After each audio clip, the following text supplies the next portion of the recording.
உபாம் 8ஆம் அதிகாரம் 18ஆம் வசனத்தை நாம் இணைந்து கர்த்தருடைய நல்வார்த்தைகளை நாம் வாசிப்போம். உன் தேவனாகிய கர்த்தரை நினைப்பாயாக, அவரே உன் பிதாக்களுக்கு ஆணையிட்டு கொடுத்த தம்முடைய உடன்படிக்கையை உறுதிப்படுத்தும்படி இந்நாளில் உனக்கு உண்டாயிருக்கிறது போல ஐஸ்வர்யத்தை சம்பாதிக்கிறதுக்கான பலனை உனக்கு கொடுக்கிறார். இங்கே ஆண்டவரை நினைக்க கூடிய காரியங்களை குறித்து சொல்லப்பட்டிருக்கு.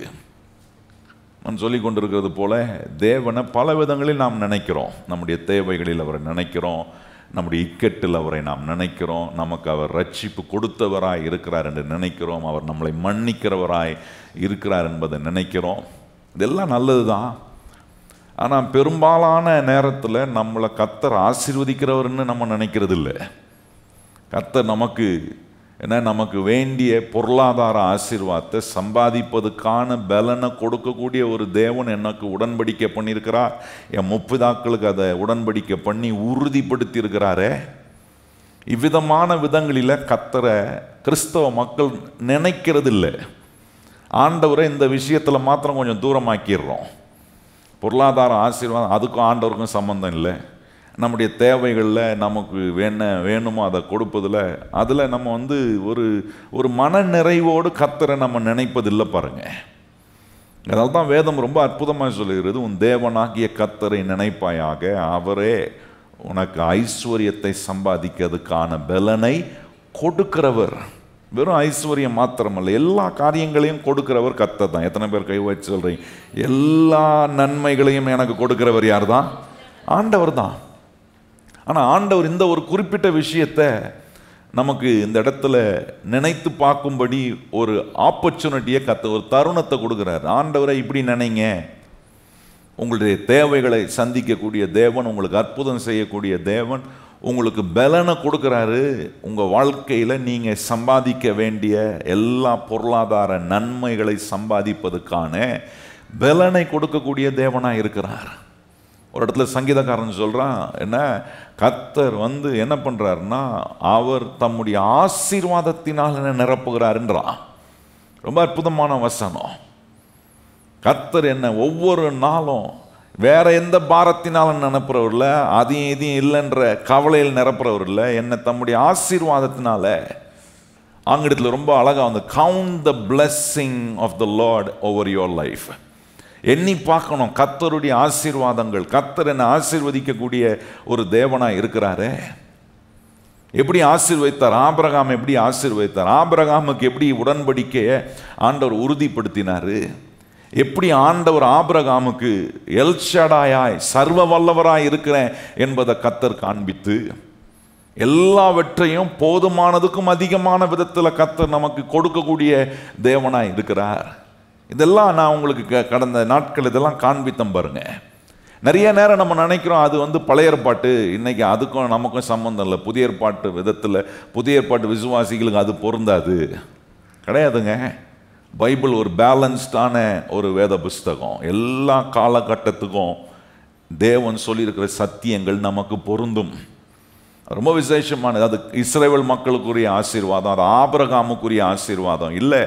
கர்த்தர் சொல்றாரு, ஐஸ்வர்யத்தை சம்பாதிக்க கடவுள் ஒரு மனுஷனுக்கு பலன் கொடுக்குறாருன்னா ஒரு அண்டர்ஸ்டாண்டிங், ஒரு புரிந்து கொள்ளுதல் அவனுக்கு உண்டாகிறது. அது என்னன்னா, இந்த ஆசீர்வாதமும் எனக்கு உரியது. எத்தனை பேர் கையை வந்து சொல்லி கர்த்தர் சொல்ற ஆசீர்வாதங்கள்லாம் எனக்கு உரியது. ஆபிரகாமுக்கோ இஸ்ரவேல் மக்களுக்கும் விட்டுறக்கூடாது, நமக்குரியதாக கர்த்தர் மாத்திருக்கார். பாருங்க, இந்த புதிய ஏற்பாட்டில் எபேசியர்ல 2ஆம் அதிகாரத்தில் கவனிச்சிங்கன்னா எப்படி நமக்கும் அந்த ஆசீர்வாதத்தில் உரியவர்களாக கடவுள் நம்மளை மாத்துறாருன்றத அங்கே ரொம்ப அற்புதமாக சொல்கிறார். எபேசியர் 2ஆம் அதிகாரத்தில் சில வசனங்களை கொஞ்சம் நம்ம தியானிக்கும்படி நான் விரும்புகிறேன். ஏன்னா நிறைய நேரம் நம்முடைய மனசு கர்த்தரின் ஆசீர்வாதத்தை புரிந்து கொள்வதுக்கும், கர்த்தர் நம்மளை ஆசீர்வதிக்கக்கூடிய தேவனாக இருக்கிறார், நம்மளை எப்படி கொண்டு வந்து கர்த்தர் இந்த ஆசீர்வாதத்துக்கு நம்மளை பங்குள்ளவர்களாய் மாற்றியிருக்கிறார், இதெல்லாம் நம்ம யோசிக்க நம்முடைய இருதயம் அநேக நேரம் நமக்கு அதில் கவனம் வரமாட்டேது பாருங்க. அங்கே சொல்லியிருக்கு பாருங்க, அங்கே 10ஆம் வசனத்தை வாசிப்போமா? ஏனெனில் நற்கிரியைகளை செய்கிறதுக்கு நாம் கிறிஸ்து இயேசுவுக்குள் சிருஷ்டிக்கப்பட்டு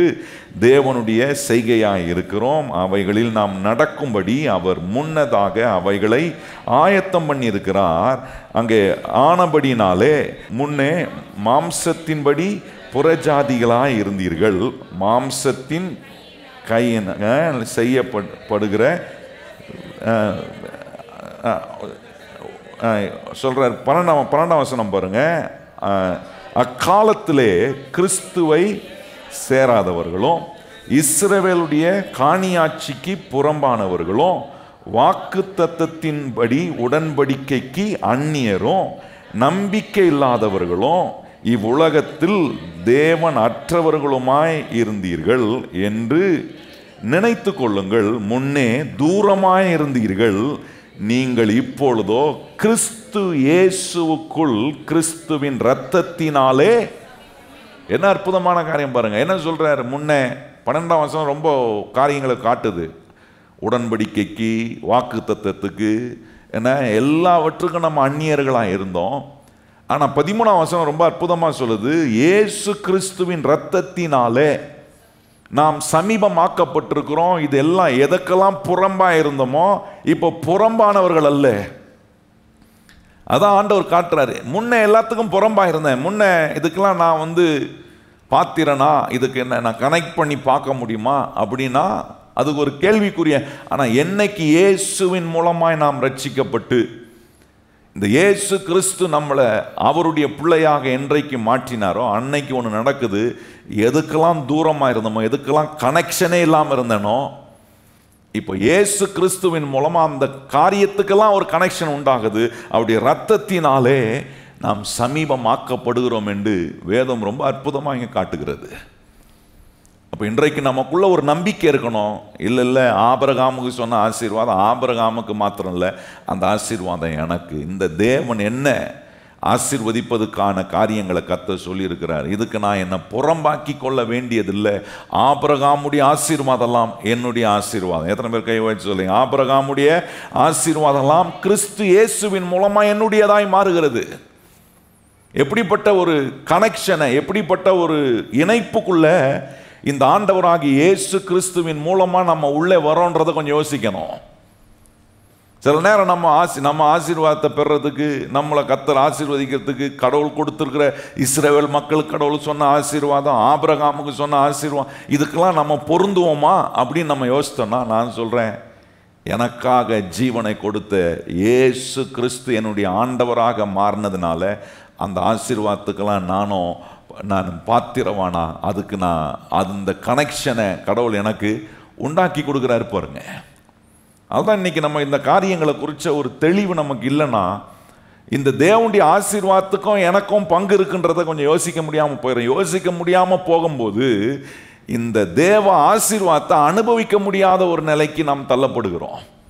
இந்த ஆசீர்வாதத்தை அனுபவிக்க முடியாத ஒரு நிலைக்கு நம்ம தள்ளப்படுறோம். நமக்கு என்ன யோசனை வராதுன்னா, என் தேவனை நான் எப்படி நினைக்க மாட்டேன்னா, ஐஸ்வர்யத்தை சம்பாதிப்பதுக்கு எனக்கு பலன் கொடுக்குற எல்லாவற்றையும் நான் என்னுடைய வாழ்க்கையில் அனுபவிக்கவும் அதை சுகந்தரிக்கவும் தேவன் எனக்கு கொடுக்குற பலனை நான் யோசிக்கவும், அந்த பலத்தில் என்னுடைய வாழ்க்கையை நடத்துவதற்கான ஒரு தைரியம் இல்லாதவனாய் போய்விடுகிறேன்.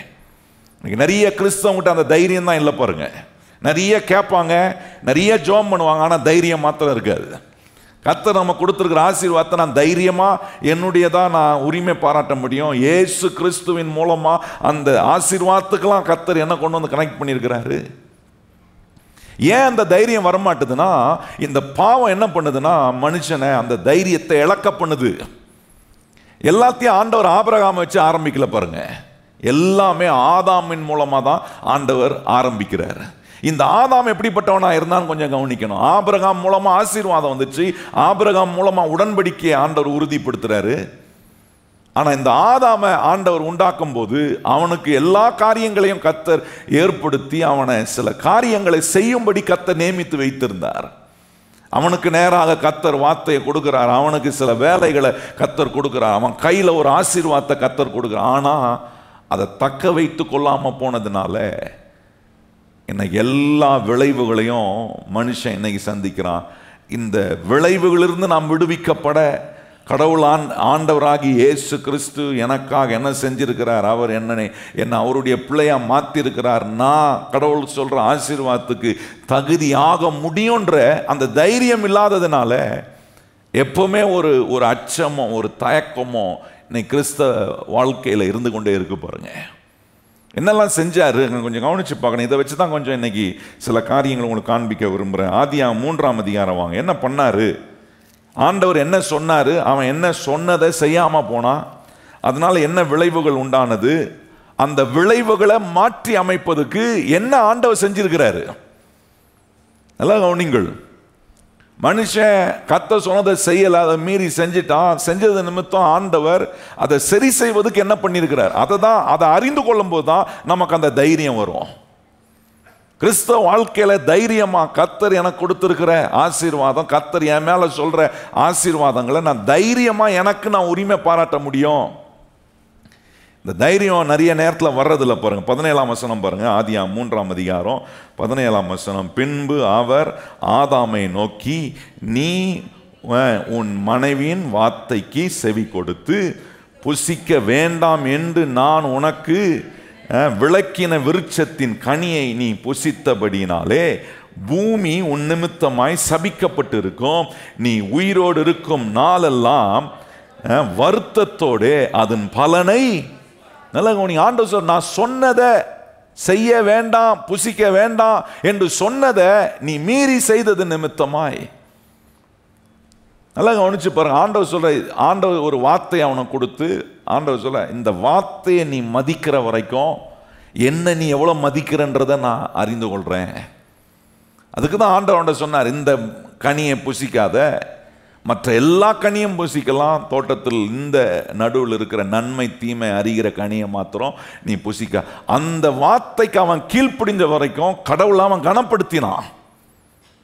என்றைக்கு கடவுளுடைய வார்த்தையை, தேவன் அவனுக்கு சொன்ன வார்த்தையை அவன் கீழ்ப்படியாம போனானோ அன்னைக்கு அவன் கடவுளை டிஸ்ஆனர் பண்றான். டிஸ்ஆனர் பண்ணும்போது, கனவீனப்படுத்தும் போது கனவீனம் அடைகிற ஒரு நிலைக்கு போகிறான். நல்லா கவனிக்கணும். அது இந்த கனவீனம் அடைகிற நிலைக்கு போன உடனே தைரியம் போயிடும். தைரியம் வராது வாழ்க்கையில.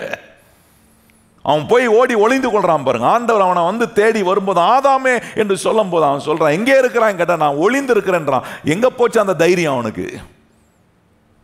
எல்லாம் கவனித்து பார்க்கணும். இன்னைக்கு பிசாசு அதான் செய்யறான் பாருங்க. கிறிஸ்தவ வாழ்க்கையில் அந்த தைரியத்தை, கர்த்தருடைய வார்த்தையில அந்த இருக்கக்கூடிய அந்த சாராம்சத்தை புரிந்து கொள்ளக்கூடிய தைரியமோ, கர்த்தர் நம்ம மேல வச்சிருக்கிற அந்த ஆசீர்வாதம், இதை புரிந்து கொள்ளக்கூடிய அந்த தைரியம் நமக்கு வர்றதில்லை பாருங்க. அநேக கிறிஸ்தவர்கள் தைரியமா சொல்றதில்லை. இல்லை, என்ன நடந்தாலும் கர்த்தர் என்ன ஆசீர்வதிக்கிற தேவன், அந்த ஆசீர்வாதத்தை எனக்கு அவர் கட்டளையிட்டு இருக்கிறார். ஆகவே ஐஸ்வர்யத்தை சம்பாதிப்பதுக்கான பலனை எனக்கு கொடுத்து, இது ஒரு உடன்படிக்கை. கர்த்தர் எனக்கு இதை எத்தனை முறை தைரியமா நம்ம உரிமை பாராட்டுறோம்.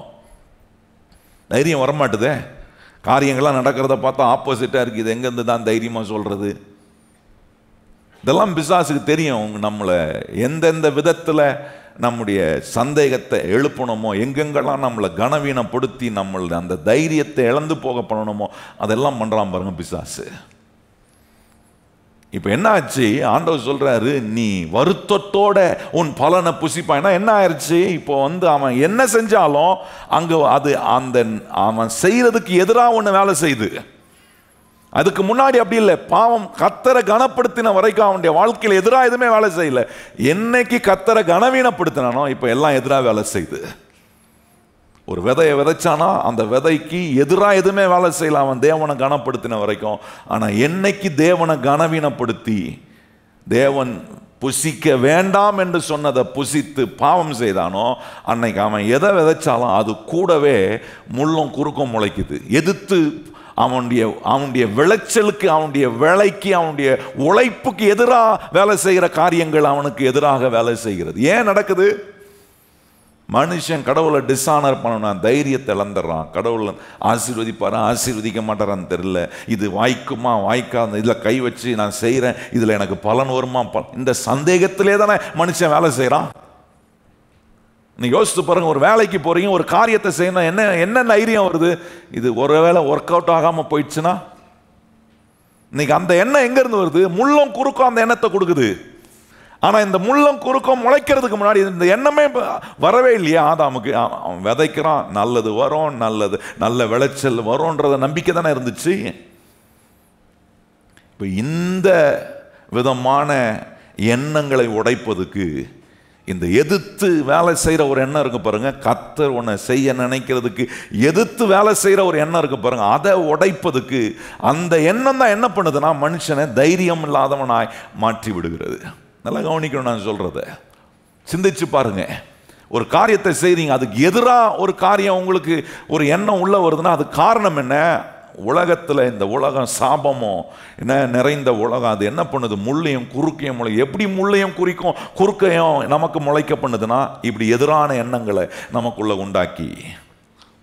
இப்போ அதுக்கு நம்ம என்ன செய்யணும்? அதுக்கு ஆண்டவர் என்ன செஞ்சிருக்கிறாரு என்பதை அறியும் போது தான் நமக்குள்ள இப்படிப்பட்ட சந்தேகங்களை நம்ம மேற்கொள்ள கர்த்தர் நமக்கு உதவி செய்கிறார். 14ஆம் வசனத்தில் பாருங்க சொல்றாரு, ஆதியாகமம் 3ஆம் அதிகாரம் 14ஆம் வசனம் வாசிப்போமா? அப்பொழுது தேவனாகிய கர்த்தர் சர்ப்பத்தை பார்த்து, நீ இதை செய்தபடியால் சகல நாட்களும் மிருகங்களிலும் சகல காட்டு மிருகங்களிலும் சபிக்கப்பட்டிருப்பாய்.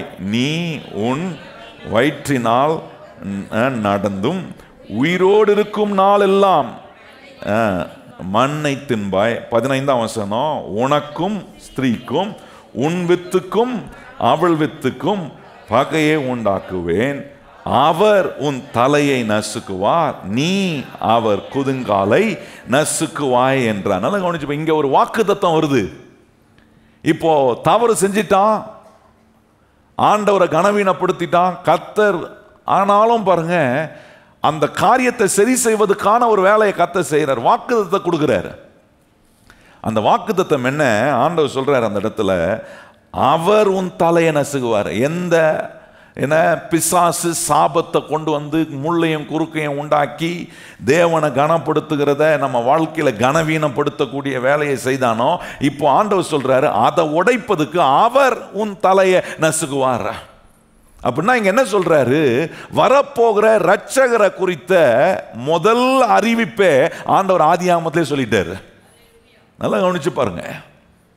2000 ஆண்டுகளுக்கு முன்பாக வந்தார் தான் நமக்கு தெரியுது. ஆனால் வேதம் சொல்லுகிறது, மனுஷன் என்னைக்கு பாவம் செஞ்சானோ அன்னைக்கே ஒரு மீட்பரை, ஒரு பரிகாரிய, ஒரு ரட்சகரை மனுக்குலத்துக்காக தேவன் கொடுத்திருப்பதை இங்க வாக்குத்தத்தமா சொல்லி இருக்கிறாரு.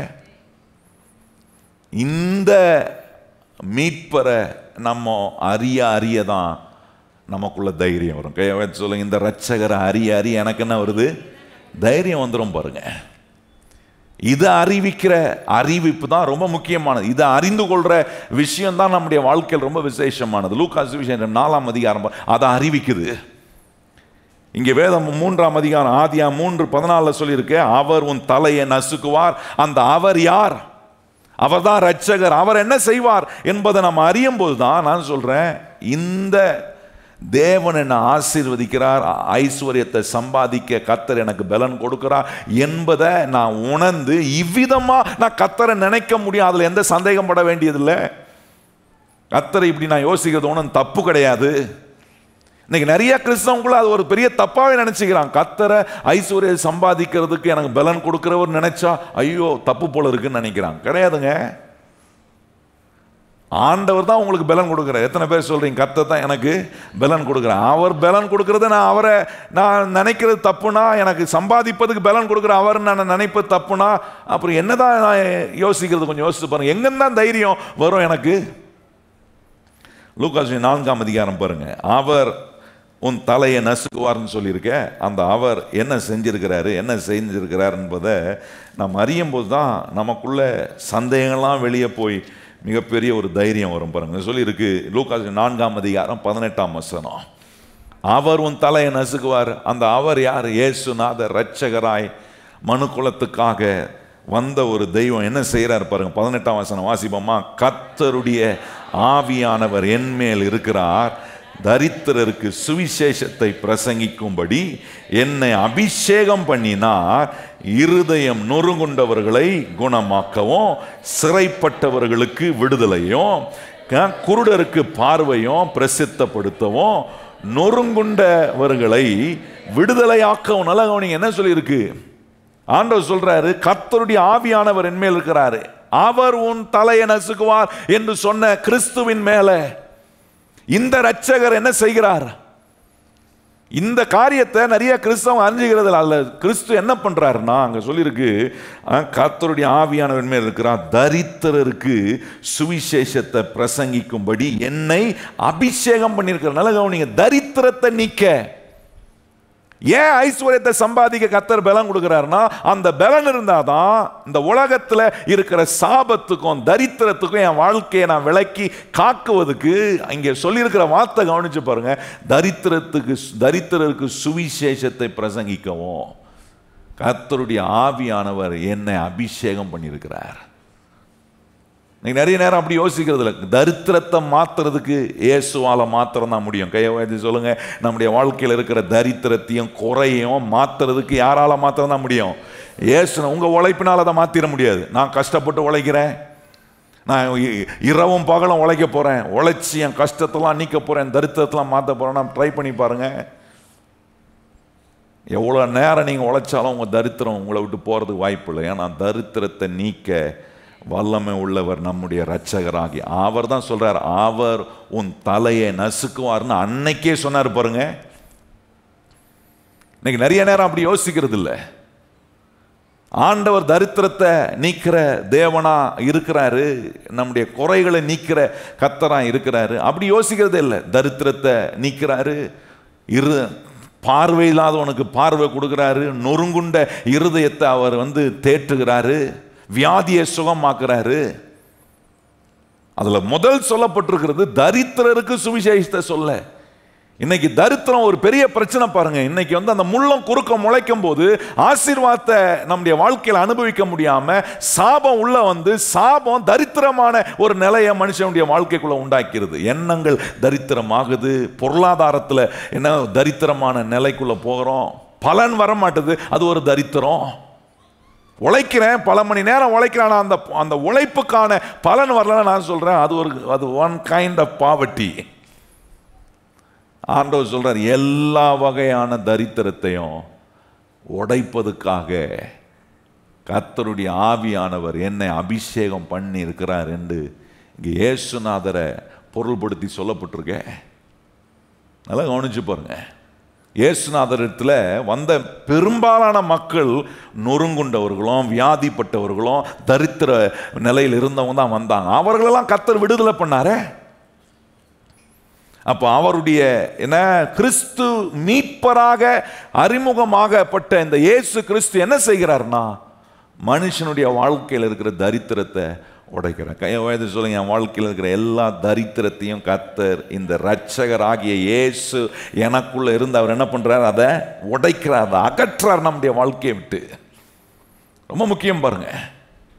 அதாங்க சொல்லியிருக்கு, தரித்திரருக்கு சுவிசேஷத்தை பிரசங்கிக்கவும் என்னை அபிஷேகம், இருதயம் நொறுங்குண்டவர்களுக்கு குணமாக்கவும், சிறைப்பட்டவர்களை விடுதலை. எங்கெல்லாம் சிறைப்பட்டிருக்கிறனோ என்னெல்லாம் செய்கிறார் பாருங்க. தரித்திரத்தை நீக்கிறாரு, விடுதலை உண்டு பண்றாரு, சுகத்தை கொடுக்கிறாரு, சிறைப்பட்டிருக்கிறவங்களை விடுதலை ஆக்குறார், பார்வையில்லாதவனுக்கு பார்வையை கொடுக்கிறாரு. இவ்வளோ வேலையை செய்ய ஆண்டவர் அன்னைக்கே வாக்கு பண்ணியிருக்காரு. என்னன்னா, அவர் உன் தலையை நசுக்குவார். எந்த பிசாசால தரித்திரம் வந்துச்சோ, எந்த பிசாசால சாபம் வந்துச்சோ, எந்த பிசாசு பாவம் செய்ததுனால வியாதி உள்ள வந்துச்சோ மனுஷனுடைய வாழ்க்கை, இதெல்லாவற்றையும் உடைக்க இயேசுநாதர் இங்கே சொல்லப்பட்டிருக்கிற மாதிரி பரிசுத்த ஆவியான என்னை அபிஷேகம் பண்ணி, இதெல்லாம் உடைப்பதுக்காக, இதெல்லாம் மாற்றுவதற்காக என்னை அபிஷேகம் பண்ணி அனுப்பியிருக்கிறாரு. இந்த இயேசுவை நான் ஆண்டவராக வச்சிருந்தோம், இன்னும் எனக்கு சந்தேகமோ, இன்னும் எனக்கு தைரியம் இல்லாமல், இந்த கர்த்தரின் ஆசீர்வாதத்தை குறித்த ஒரு தைரியமோ வெளிச்சமோ அதை புரிந்து கொள்ளக்கூடிய உணர்வும் இல்லாமல் இருப்பேன். நான் சொல்கிறேன், இன்னும் கர்த்தர் நம்மளை விடுதலை பண்ணி இருக்கிறதுல நாம் விடுதலை பண்ணக்கூடிய ஒரு நிலைக்கு நம்மளை வைத்து பார்க்கல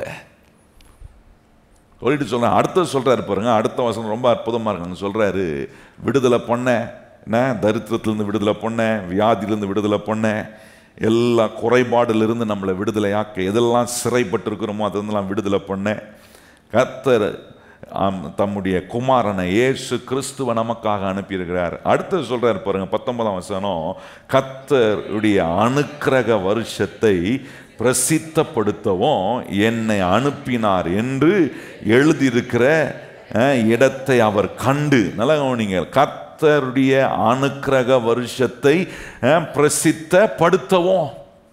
இந்த கர்த்தருடைய அனுக்கிரக வருஷம் பாருங்க, விடுதலை பண்றது மாத்திரம் இல்லை, தரித்திரத்தை நீக்கிற ஒரு வேலை மாத்திரம் இல்லை. அன்னைக்கு ஆண்டவர் சொன்னார் பாருங்க, அவர் உன் தலையை நசுக்குவார்னா அந்த அவர் என்ன செஞ்சிருக்கார்? இயேசு தான் அந்த அவர். அந்த இயேசு வந்து தரித்திரத்தை நீப்பதுக்கான வேலையை செஞ்சிருக்கார். ரெண்டாவது ரொம்ப அற்புதமான ஒரு வேலை அங்கே சொல்றாரு, அனுக்கிரக வருஷத்தை பிரசித்தப்படுத்தவும். இந்த அனுக்கிரக வருஷன்றது ஆங்கிலத்தில் ரொம்ப அருமையாக வந்திருக்கு, இயர் ஆஃப் ஜூப்ளின்றாங்க. இந்த யூப்ளியின் ஆண்டு அப்படின்வாங்க. இஸ்ரேல் மக்கள் மத்தியில் இந்த யூப்ளியின் ஆண்டுன்றது ஒவ்வொரு 50 ஆண்டுக்கும் ஒரு முறை அதை ரொம்ப விசேஷமாக செலிப்ரேட் பண்ணுவாங்க. கவனிச்சு பாருங்க, ஆண்டவர் என்னெல்லாம் வச்சிருக்கிறார், என்னெல்லாம் மெத்தட் பண்ணி வச்சிருக்கிறாருன்றதெல்லாம் இன்னைக்கு கிறிஸ்தவ மக்களுக்கு தெரியாதனால தைரியம் வரமாட்டுது. கடவுளுடைய ஆசீர்வாதத்தை நான் எப்படி உரிமை பாராட்ட முடியும்? கடவுள் என்னை ஏன் ஆசீர்வதிக்கிறாரு, என்னை அந்த ஆசீர்வாதத்துக்கு எப்படி தகுதியாக்குறாரு, இதெல்லாம் அறிந்து கொள்ளாததுனால இன்னும் தயக்கத்திலே பயத்திலே ஒரு தைரியம் இல்லாமல் இருக்கக்கூடிய ஒரு நிலை. மனுஷனுக்கு ஆண்டவர் மனுஷனை உண்டாக்கி அவனுக்கு வேலையை கொடுக்கும் போதே, அந்த வேலையை செய்யும் போதே அவனுக்கு ஒரு நாளை ஓய்வு நாள்னு கர்த்தர் நியமிச்சார். யோசிச்சு பாருங்க, எப்படிப்பட்ட தேவன் எப்படிலாம் அமைப்பை உண்டாக்கியிருக்க. ஏதோ என்ன உழைக்கிற உழைப்பாளிகளுக்கு கம்யூனிஸ்டுக்காரன் ஏதோ ஒரு ஹாலிடே டிக்ளேர் பண்ணான்னு நினச்சிக்கூடாது. ஆண்டவர் வேலையை மனுஷன்கிட்ட கொடுக்கும் போதே அவனுக்கு ஒரு ரெஸ்ட் டேவையும் கொடுத்து தான் வச்சிருக்கிறாரு. ஆண்டவர் வச்சு எல்லா அமைப்பும் பாருங்க, இன்னைக்கு ஆண்டவர் ஏற்படுத்தின அமைப்பு. இன்னைக்கு நம்ம ஊரில் 5 நாள் வேலை செஞ்சால் 2 நாள் லீவு கொடுக்குறாங்க. பெரும்பாலான இடத்துல, எல்லா இடத்துலையும் கொடுக்குறாங்கன்னு சொல்ல முடியாது, 2 நாள் லீவ் கொடுக்குறாங்க. இன்னைக்கு நான் ஒரு ஆர்டிக்கல் வாசித்தேன், அதில் ரொம்ப ஆச்சரியமாக இருந்துச்சு. யூரோப்பியன் கண்ட்ரீஸில் 2 நாள் பத்தாதான் ரெஸ்ட்டு 2.5 நாள் ஆக்கணும்னு சொல்கிறாங்களாம். 7 நாளில் 2.5 நாள் வாரத்தில் இருக்கிற 7 நாளில் 2.5 நாள் ரெஸ்ட் டேவாக டிக்ளேர் பண்ணணும் உழைக்கிற உழைப்பாளிகளுக்குன்றாங்க. யோசிச்சு பாருங்க, ஆண்டவர் ஆரம்பிச்சு விட்டார். ஆண்டவர் இதை மாற்ற ஆரம்பிச்சு விடலாம். இன்னைக்கு மனுஷனுக்கு எங்கே ஓய்வு நாள், எங்கே அவனுக்கு பிரேக்கு, மிஷின் மாதிரி உழைச்சிட்டு இருப்பான் ஒவ்வொரு நாளும். இன்னைக்கு அப்படிதான் இன்னைக்கு நிறைய பேர் வேலை செய்கிறாங்க. ஓய்வை கர்த்தர் வச்சிருக்கிற ஓய்வை நிராகரிக்கிறோம். இதெல்லாம் தேவன் ஏற்படுத்தின ஒரு அமைப்பு. அதே போல இந்த அனுக்கிரக வருஷத்தையும் கர்த்தர் தான் நியமித்தார்.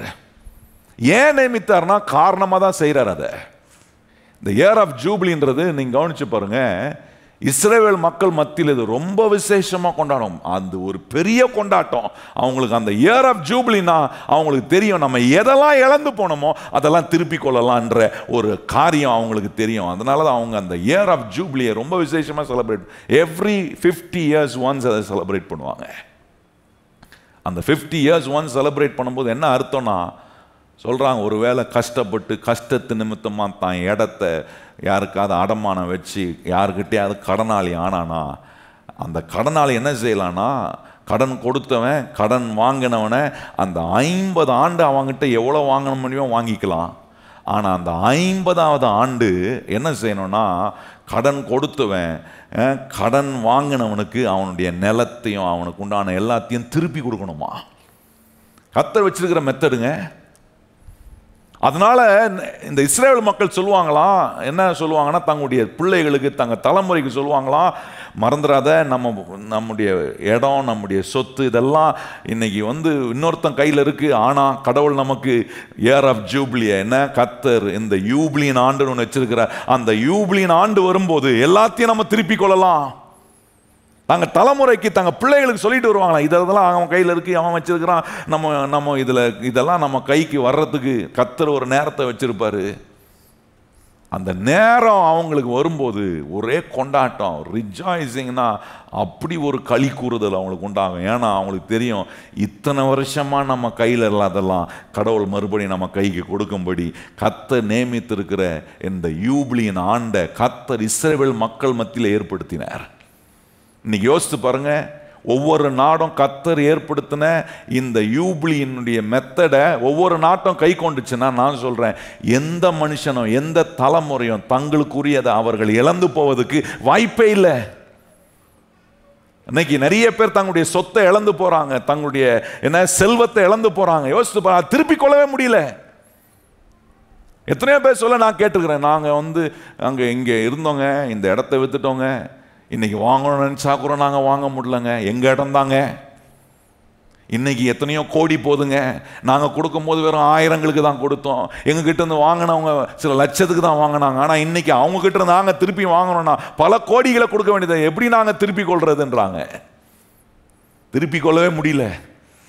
ஆனால் கர்த்தர் நியமித்திருக்கிற இந்த இயர் ஆஃப் ஜூப்ளி, அனுக்கிரக வருஷம், ஒவ்வொரு நாட்டிலையும் கை கொண்டாங்கன்னா, நான் சொல்கிறேன், ஒவ்வொரு நாட்டில் இருக்கிற ஒவ்வொரு மக்களும் தங்களுக்குரியதை அவர்கள் ஒருபோதும் இழந்து கொள்ள முடியாது, இழந்து போக முடியாது. ஏன்னா அவங்க போனால் கூட அவங்க தலைமுறைக்கு அது மறுபடியும் சேரக்கூடிய ஒரு மெத்தடை கர்த்தர் ஏற்படுத்தி வச்சிருந்தார்.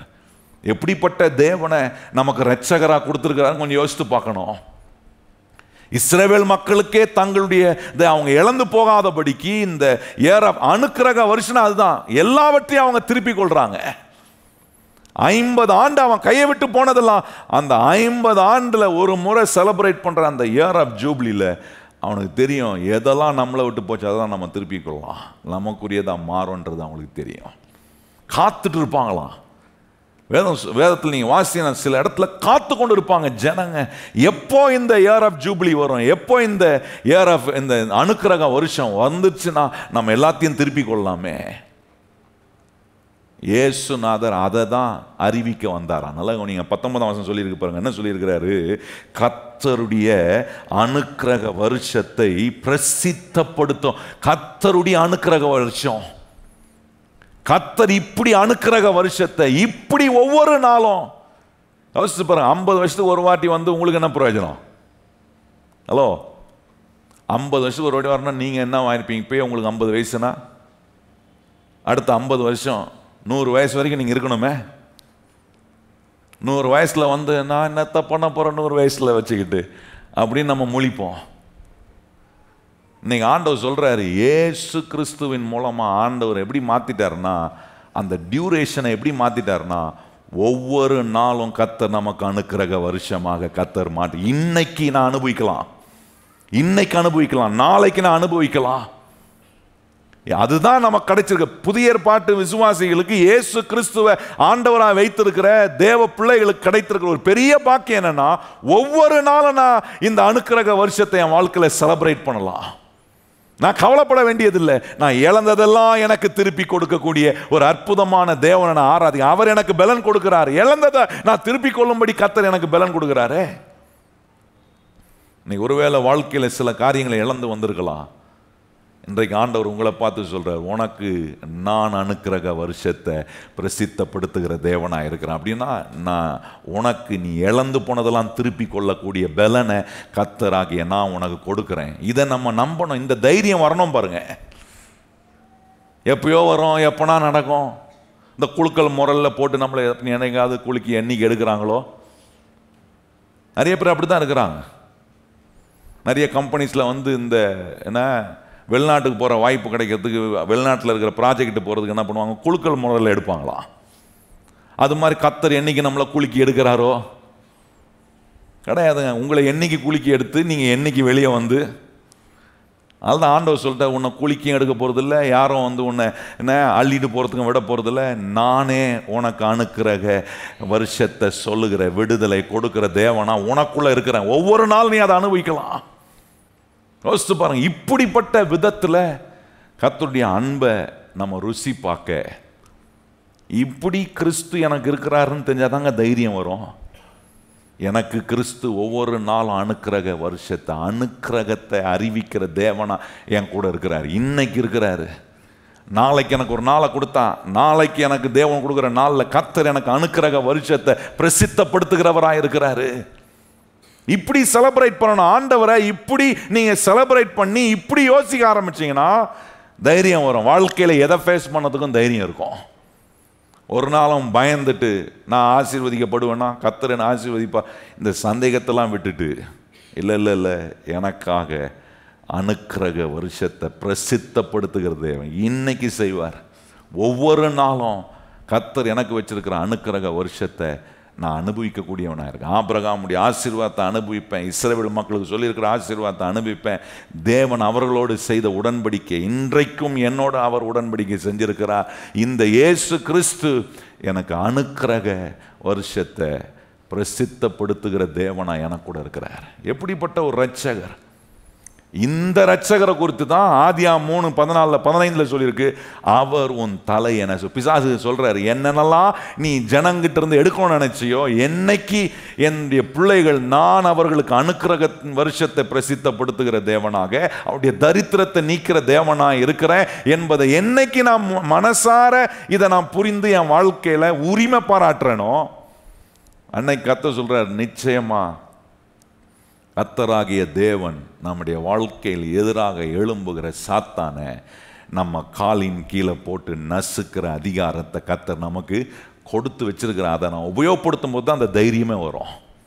இல்லை இல்லை, நான் நசுக்கப்படுறோம் இல்லை, என்னை கர்த்தர் உபயோகப்படுத்தி எனக்கு விரோதமாக எழும்புகிற முள்ளையும் குறுக்கையும் ஆண்டவர் நசுக்கி போடும்போது அது வேரோட பிடுங்கும்படி கர்த்தருடைய ஆசீர்வாதம் எனக்கு வேலை செய்கிறது. கர்த்தர் எனக்கு எல்லாவற்றையும் நான் அனுபவிக்க, எல்லாவற்றையும் நான் சுகந்தரிப்பதுக்கான பலனை என் தேவன் எனக்கு கொடுத்திருக்கிறார். கவனிச்சு பாருங்க, இந்த ஆசீர்வாதத்தை குறித்து இயேசுநாதர் சொல்லியிருக்கிறாருங்க. புதிய ஏற்பாட்டில் கவனிச்சுன்னா ஏறக்குறைய 20 இடங்களில் இந்த ஆசீர்வாதங்களை குறித்து ஆண்டவர் சொல்லியிருக்கிறாரு. நேரம் இல்லை இன்னைக்கு எல்லாத்தையும் காட்டுறதுக்கு, தொடர்ந்து உங்களுக்கு காட்டுறோம் பாருங்க. இது ரொம்ப அற்புதமான. இப்படி இயேசு கிறிஸ்துவை உங்க வாழ்க்கையில் அனுபவிக்கிறீங்களா?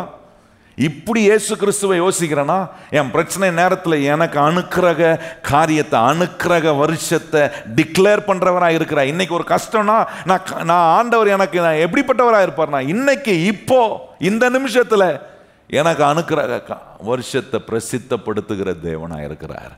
எனக்கான விடுதலை, எனக்கான அற்புதத்தை செய்ய அவர் இன்றைக்கும் வல்லமை உள்ள தேவனாக இருக்கிறார். இன்னொருத்தருக்கு செய்கிறத பார்த்து ஆச்சரியப்படாது. நான் சொல்றேன், எனக்கு செய்வார் கர்த்தர், என்ன விடுவிப்பார், என்ன ஆசீர்வதிப்பார், என்ன கர்த்தர் எங்கெங்கெல்லாம் உயர்த்தணுமோ உயர்த்துவார். இதெல்லாம் செய்வதுக்கு தான் கர்த்தர் சொல்றார், இப்படி உன் தேவனாகிய கர்த்தரை நீ நினைப்பாயாக. ஆபிரகாமுக்கு தன்னுடைய உடன்படிக்கையை உறுதிப்படுத்தின, முற்பிதாக்களுக்கு தன்னுடைய உடன்படிக்கையை உறுதிப்படுத்தினவர் இந்நாளிலும் அதை உறுதிப்படுத்தக்கூடிய தேவனாக இருக்கிறார். இந்த தேவன் ஐஸ்வர்யத்தை சம்பாதிப்பதற்கான பலனை நாம் ஒவ்வொருவருக்கும் கர்த்தர் கொடுக்கிற வல்லமை உள்ள கர்த்தராக இருக்கிறார். நாளைக்கு வேலைக்கு போகும்போது எப்படி போனோம் தெரியல, என்ன வருமா, பலன் வருமா, பலன் வராதா? இல்லை இல்லை, அனுக்கிரக வருஷத்தை பிரசித்தப்படுத்துகிற கர்த்தர் என் கூட இருக்கிறார். என்ன தரித்திரத்தை நீக்கிற கர்த்தர் என் கூட இருக்கிறார். எல்லா என்ன சிக்குண்ட காரியங்கள்லாம் என்னை விடுதலை பண்ணுகிற கர்த்தர் என் கூட இருக்கிறார். எனக்கு அவர் தைரியத்தை கொடுக்குறார். நான் எந்த காரியத்திலும் சந்தேகப்பட்டு அப்படியே சந்தேகத்திலே இருந்துடக்கூடாது. இல்லை இல்லை, கர்த்தர் சொல்லியிருக்கிறார், அவர் உன் தலையை நசுக்குவார் என்று அன்றைக்கு வாக்கு பண்ணினாரே. ஆதாம் ஏவாளுக்கு கர்த்தர் இதை சொன்னார். அன்னைக்கு சொன்னவர் இன்னைக்கும் எனக்கு அந்த வேலையை அவர் செய்கிற தேவனாக இருக்கிறார். என் வேலையில் அப்படி செய்வார், என் குடும்பத்தில் அப்படி செய்வார், என்னுடைய தொழிலில் கர்த்தர் அப்படி செய்வார். நிச்சயமா கர்த்தர் என்ன ஆசீர்வதித்து எனக்கு ஆசீர்வாதத்தை சம்பாதிப்பதுக்கான எல்லா பலனையும் கர்த்தர் எனக்கு கொடுக்குற தேவனாய் அவர் கூட இருக்கிறார். நாளைக்கு வேலைக்கு போகும்போது எப்படி போனோம்? கர்த்தர் கொடுக்குற பலனோட போனோம். இன்னைக்கு போகிறேன் வேலைக்கு, ஏன்னா அந்த பலனை கர்த்தர் கொடுக்குறார். ஐஸ்வர்யத்தை சம்பாதிக்க, ஒரு வேலையை வெற்றிகரமாய் முடிப்பதுக்கான பலனை கர்த்தர் என்கிட்ட கொடுத்துருக்கிறார். இந்த தேவன் என் கூட இருக்கிறார். நான் போகிற இடத்துல கர்த்தர் தம்முடைய அனுக்கிரக வருஷத்தை எனக்கு பிரசித்தப்படுத்துவார். கர்த்தர் என்னுடைய எல்லா சூழ்நிலைகளிலும் எனக்கு ஒரு அற்புதம் செய்வார் என்கிற இந்த நம்பிக்கையோடு உங்கள் பிரச்சனைகளை நீங்கள் அணுகும்போது, நான் சொல்கிறேன், ஒரு நாளும் எதிலும் கர்த்தர் நம்மளை பயந்தாங்கோழியாக ஒரு கோழையாக இருக்க விடாமல் தைரியமாய் கர்த்தருக்காக காரியங்களை எழும்பி செய்கிற கர்த்தருடைய பிள்ளைகளாய் கர்த்தர் நம்மளை உபயோகப்படுத்தும். எத்தனை பேர் அப்படி இருக்கணும்னு விரும்புகிறீங்க? ஆண்டவரே, இப்படி கர்த்தர் இப்படிப்பட்ட விதங்களில் கர்த்தரை நீங்கள் நல்லவராக ருசிச்சு பாருங்க. எப்படிப்பட்ட தேவன் உங்களை ரட்சித்திருக்கிறார், என்னெல்லாம் வேலை செய்ய விரும்புகிறார், இதெல்லாம் நான் அறிந்து கொள்ளும் போது அவர் மீட்பரா, என்னுடைய இரட்சகரா வந்து என்ன அறிவிக்கிறாரு? தரித்திரத்தை நீக்கிறதுக்கான அறிவிப்பை கொடுத்திருக்கிறார். இரட்சகரா வந்து எனக்கு என்ன அறிவிக்கிறார்னா அனுக்கிரக வருஷத்தை அறிவிக்கிறாரு. இவ்வளோ காரியத்தை எனக்கு ஆண்டவர் செய்கிற தேவனாய் என்னுடைய ஆண்டவர் இயேசு எனக்கு இரட்சகராக இருக்கும்போது நான் எவ்வளோ தைரியம் கொள்ள முடியுன்றதை யோசித்து பாருங்க. எவ்வளோ தைரியமாக நான் ஒரு காரியத்தை செய்யலான்றதை யோசித்து பாருங்க. எத்தனை பேர் எனக்கு எதிர்த்து நின்றாலும் எனக்கு அனுக்கிரகம் செய்கிற கர்த்தர் என் பட்சத்தில் என்னோட கூட இருக்கிறார்ன்றதை உணரும் போது அது ஒரு விசேஷத்த தைரியத்தை, ஒரு தெம்பை நமக்கு உண்டாக்கும். ஆமென். எத்தனை பேர் ஆண்டவர் இப்படி எனக்கு செய்கிற வல்லமை உள்ள தேவனை நான் அனுபவிக்க முடியும் என்று நான் நம்புறேன்றவங்க இடத்துல எழுமினே போன மச்சம் பண்ணலாம். எங்கள் நல்ல ஆண்டவரே, இந்த அற்புதமான இரவு நேரத்தில் உம்முடைய ஆலயத்துக்குள் வந்து எங்களுக்குள் இருக்கிற எல்லா ஆண்டவரை அதைரியத்தையும் நாங்கள் அகற்றி போட, நாங்கள் தைரியம் உள்ளவர்களாய் கடவுளுடைய தேவனுடைய ஆசீர்வாதத்தை எங்களுக்குரியதென்று நாங்கள் உரிமை பாராட்ட, நீர் எங்களுக்காக என்னெல்லாம் செய்திருக்கிறீர் என்பதை இன்னைக்கு எங்களுக்கு சொன்னீர். 2 காரியத்தை எங்களுக்கு காண்பித்தீர் ஆண்டவரே. 1, தரித்திரத்தை நீக்கிற தேவனாய் ஆண்டவரே, அனுக்கிரக வருஷத்தை எங்களுக்கு பிரசித்தப்படுத்துகிற கர்த்தராய், எங்களுக்குள்ள நீர் இருக்கிற வல்லமையான இரட்சகராய் நாங்கள் ஒவ்வொரு நாளும் உம்மை அனுபவிக்க, இந்த சத்தியங்கள் எல்லாம் எங்களுக்குள்ள இருக்கிற எல்லா தயக்கத்தையும் அச்சத்தையும் ஆண்டவரே திகிலையும் வெளியேற்றுகிறதுக்காக ஸ்தோத்திரம். நாளைக்கு எங்களுடைய வேலைகளை நாங்கள் செய்ய போகும்போது இப்படிப்பட்ட தைரியத்தோட நாங்கள் எங்கள் முயற்சிகளை கர்த்தரை நம்பி செய்ய, இவ்விதத்தில் கர்த்தரை நாங்கள் நினைவு கூர்ந்து ஆண்டவரே, நாங்கள் நினைவு கூறுகிற எங்கள் தேவன் எங்களுக்கு எல்லாவற்றையும் சம்பாதிப்பதற்கான பலனை கொடுக்கிற வல்லமையான கர்த்தரை நாங்கள் ஆராதிக்கிறோம் என்கிற விசுவாசத்தோட உம்மை தொடர்ந்து நாங்கள் உறுதியாய் பற்றி கொள்ள எங்களுக்கு கிருபை செய்யும். இந்த சத்தியங்கள்லாம் எங்களுக்கு ஞாபகம் வரட்டும். சோறு வரும்போதெல்லாம் முள்ளும் குறுக்குங்களும் முளைத்து ஆண்டவரே எங்களுடைய வாழ்க்கையில் எல்லா சந்தைகளும் எதிர்மறையான காரியங்கள் எழுப்பும் போது அதை உடைத்து நாங்கள் மேற்கொள்வதற்கு உம்முடைய ஆண்டவரே கிரியைகளை நாங்கள் யோசித்து பார்க்க, இரட்சகராய் நீர் எங்களுக்கு என்ன செய்திருக்கிறீர் என்பதை யோசித்து பார்த்து நாங்கள் முன்னேறி செல்ல கர்த்தர் எங்களுக்கு உதவி செய்யும். இன்னைக்கு வந்திருக்கிற உம்முடைய பிள்ளைகள் கேட்ட அந்த சத்தியத்தின்படி எதெல்லாம் அவர்களுக்கு திருப்பிக் கொள்ளணும் அதை திருப்பிக் கொள்வதற்கு கர்த்தருடைய அனுக்கிரகம் ஆண்டவரே உம்முடைய பிள்ளைகளுக்கு உண்டாகிறதுக்காக ஸ்தோத்திரம் ஆண்டவரே. உம்முடைய பிள்ளைகள் ஆண்டவரே சில காரியங்கள் நஷ்டமடைந்திருக்கலாம், அந்த நஷ்டமடைந்தது எல்லாவற்றிலும் கர்த்தர் உம்முடைய அனுக்கிரகத்தை நீர் அருளி ஆண்டவரே உம்முடைய பிள்ளைகள் மறுபடியும் அந்த நஷ்டத்தெல்லாம் லாபமாக மாற்றுகிறதுக்கு தேவனாகிய கர்த்தர் கொடுக்கும் பலனை உம்முடைய பிள்ளைகள் பெற்று வேலை செய்ய, அந்த பலனை சார்ந்து வேலை செய்ய உம்முடைய பிள்ளைகளுக்கு நீ உதவி செய்வீராக. தொடர்ந்து உம்முடைய கிருபையும் உம்முடைய ஆசீர்வாதம் உம்முடைய பாதுகாப்பும் எங்கள் ஒவ்வொருவருக்கும் உண்டாகட்டும். உம்முடைய நன்மையும் கிருபையும் எங்களை தொடர்கிற ஒரு பாக்கியமான வாழ்க்கையை நாங்கள் தொடர்ந்து வாழ, உம்முடைய சத்தியத்தின் அறிவோடு எல்லாவற்றையும் நாங்கள் அனுபவிக்க எங்களுக்கு கிருபை செய்யும். பிள்ளைகள் படைக்க இருக்கிற காணிக்கை தசம பாகம் எல்லாவற்றையும் ஏற்றுக்கொள்ள, அவருடைய தேவைகளில் கர்த்தர் நீர் உம்முடைய பிள்ளைகளை ஆசீர்வதித்து நீர் கொடுக்கிற பலத்தினாலே உம்முடைய பிள்ளைகளுடைய பொருளாதார ஆண்டவரே காரியங்கள் எல்லாம் ஆண்டவரே நல்ல ஸ்திரம் அடைய வளர பெருக கர்த்தர் நீர் கிருபை செய்யும். உம்முடைய பிள்ளைகள் இந்த வாரம் செய்கிற எல்லா வேலைகளிலும் கர்த்தருடைய அனுக்கிரகம் உண்டாகட்டும் என்று நாங்கள் செபிக்கிறோம் அப்பா. உம்முடைய பிள்ளைகள் ஆச்சரியப்படும்படி கர்த்தருடைய அனுக்கிரகம் எனக்கு உண்டாயிருக்கு, கர்த்தர் நான் இழந்ததை திருப்பிக் கொள்ளக்கூடிய வழிகளை எனக்கு உண்டாக்கி இருக்கிறார் என்று உம்முடைய பிள்ளைகள் உம்மை மகிமைப்படுத்தட்டும். அப்படிப்பட்ட மாபெரும் அற்புதங்களை உம்முடைய பிள்ளைகளுடைய வாழ்க்கையில் நீ தொடர்ந்து செய்வீராக. எல்லா தீமைக்கும் பொல்லாப்புக்கும் தொடர்ந்து எங்களை விலக்கி பாதுகாத்து நல்ல ஆரோக்கியத்தோடு நாங்கள் உமக்காக வாழ உம்மை மகிமைப்படுத்த அநேகருக்கு நாங்கள் ஆசீர்வாதமாய் இருக்க எங்களை வழி நடத்தி செல்லும். எல்லா கன மகிமை துதி உமக்கே தருகிறோம். ஏற்றுக்கொள்ளும் மகிமை அடையும் இயேசு கிறிஸ்துவின் அன்புள்ள நாமத்தில் வேண்டி ஜெபம் செய்கிறோம் எங்கள் பரிசுத்தமுள்ள நல்ல பிதாவே, ஆமென். இப்பொழுது நம்முடைய கர்த்தராகிய இயேசு கிறிஸ்துவினுடைய கிருபையும் பிதாவாகிய தேவனுடைய அன்பும் பரிசுத்த ஆவியானவருடைய அந்யோன்ய ஐக்கியமும் இன்றும் என்றும் சதா காலங்களும் நம் அனைவருடன் நிலைத்திருப்பதாக. எல்லாரும் இணைந்து சொல்லுவோம், என் ஆத்துமாவே கர்த்தரை ஸ்தோத்திரி, என் முழு உள்ளமே அவர் பரிசுத்த நாமத்தை ஸ்தோத்திரி. என் ஆத்துமாவே கர்த்தரை ஸ்தோத்திரி. கர்த்தர் செய்த சகல உபகாரங்களை மறவாதே. ஆமென்.